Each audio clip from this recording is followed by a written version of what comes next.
Like, what's interesting to me that's going on as we speak? It's the gentrification. The moving of black people from one location to another.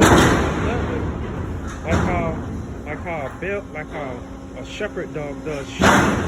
Like he gets to one side of them, make them go left, and the shepherd dog will get to the other side of them and make them go right. He'll get behind them, push them forward, and then he'll get in front of them to make them turn around and go back. The Europeans here, it's interesting how they do things because they are at war still with us, and the attack they're using now is gentrification.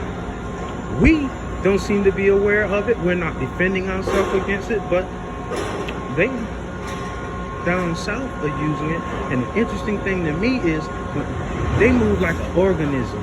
They don't move like individuals.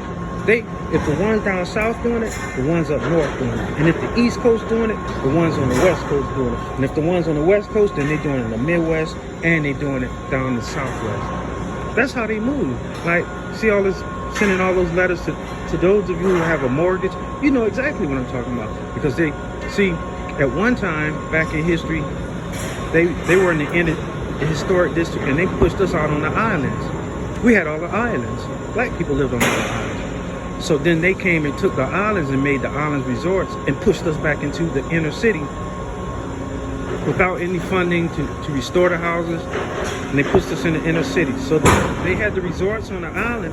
They came back in the inner city and took the historic district all across the nation. This is the same type of thing that they're doing today. But the thing about it nowadays, they don't took the islands and made them resorts.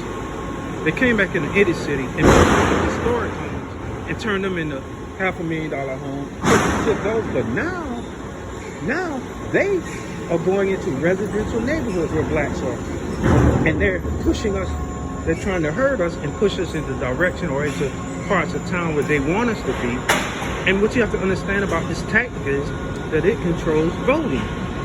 It controls voting. If they move you out of an inner city and move back there, then they can control the voting. They can control the population that's there. And that's what they're doing. That's what this gentrification is. And we're at war, and they're using that tactic, and we're not defending ourselves. We don't have the slightest clue that's what's being done to us. But that's what's going on with gentrification. That's why they're sending you letters. They're texting you on your phone. You don't even know how they got your number.